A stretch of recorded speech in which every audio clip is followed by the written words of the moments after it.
Right now, 99% of all international internet traffic, intercontinental wire transfers, and military communications do not pass through satellite constellations in space. They travel through 800,000 miles of glass threads resting on the pitch-black ocean floor. Every single day, over $10 trillion in global financial transactions pass through a physical infrastructure smaller in diameter than a standard garden hose. If these subsea lines go quiet for even 48 hours, international banking halts, cloud data centers disconnect, and modern economic life collapses. Yet, this entire global spinal cord is owned and operated not by sovereign governments, but by a handful of private tech monopolies and specialized infrastructure cartels. To understand the business of running a private undersea cable network, you must first look at the absurd physical reality of the seabed. Laymen picture massive steel pipelines spanning across oceans. In reality, deep-sea subsea cables are barely 17 millimeters thick. At the absolute center sit hair-thin strands of ultra-pure silica glass. Surrounding these optical fibers is a copper tube designed to carry high-voltage, direct current encased in protective polyethylene insulation. Only in shallow coastal waters, where fishing trawlers drag heavy iron nets, do engineers wrap the cable in heavy galvanized steel armor. In the deep ocean abyss, 4 miles down, the cable rests completely unarmored directly on the seafloor.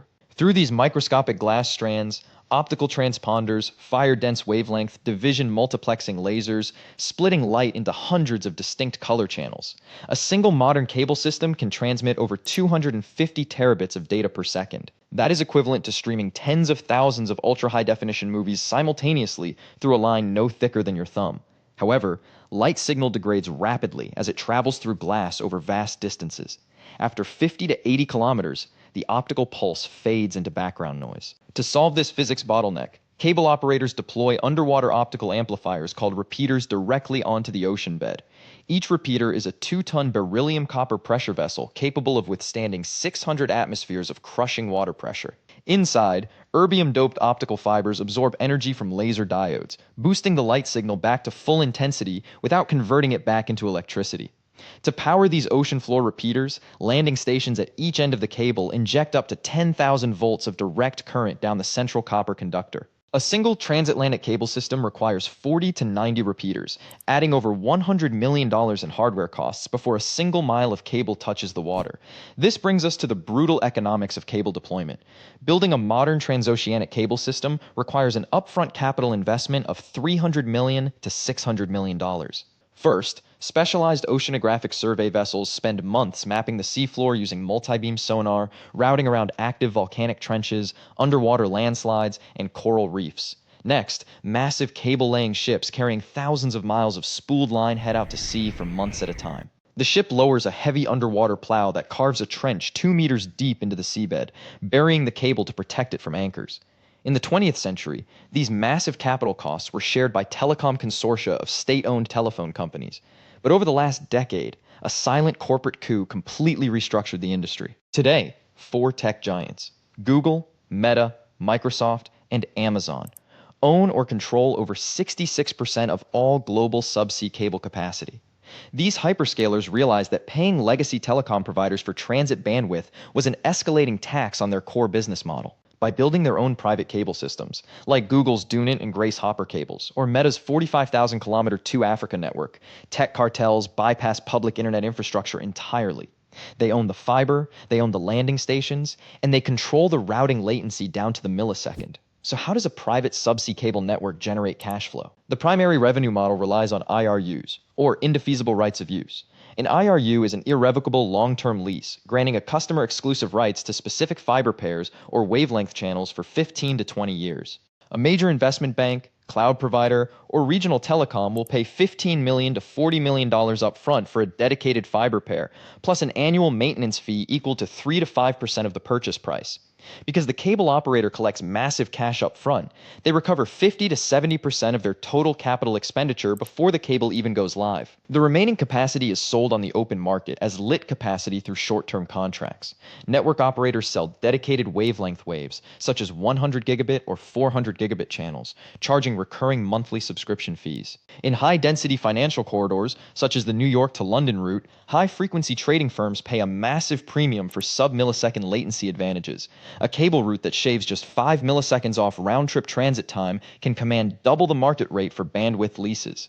Furthermore, private operators monetize cross-connect fees inside neutral cable landing stations. When a subsea cable hits land, it terminates inside a heavily fortified, climate-controlled bunker known as a cable landing station. Here, subsea signals are converted back into terrestrial fiber protocols and handed off to local fiber backhaul networks. Landing station operators charge monthly rack fees, power fees, and cross-connect tolls to every carrier linking into the system, creating a recurring, high-margin utility moat. However, running a subsea network is a constant battle against catastrophic operational hazards.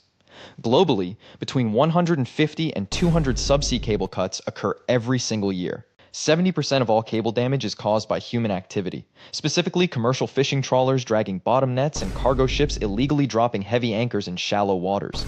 The remaining 30% comes from seabed earthquakes, underwater mudslides, and growing geopolitical sabotage.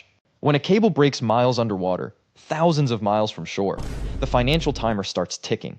Finding a break requires injecting optical time domain reflectometers down the line to measure light reflections, calculating the exact distance to the fracture down to the meter.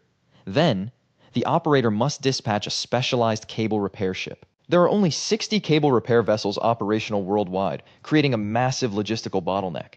Chartering a cable repair ship costs between $60,000 and $150,000 per day, regardless of weather delays. The repair ship lowers a remote-operated vehicle or grapnel hook to grab the broken cable, hauls both severed ends up to the surface deck, splices in a new section of fiber in a cleanroom lab on board, and lowers it back to the ocean floor. A single subsea repair operation often takes 3 to 4 weeks and costs between $1 million and $3 million out of pocket, not including millions lost in diverted traffic fees. To mitigate this operational nightmare, private cable operators build self-healing mesh architectures. Instead of relying on a single point-to-point line, modern networks route traffic across ring topologies. If a fishing trawler severs a cable in the English Channel, automated optical switches instantly reroute traffic around the globe in under 50 milliseconds, avoiding immediate network blackouts. Ultimately, the business of running a private undersea cable network is a game of high capital infrastructure control. As artificial intelligence workloads and global data consumption double every 2 years, control over ocean floor fiber is no longer just a telecommunications asset. It is the ultimate geopolitical leverage point and the most profitable invisible highway on Earth.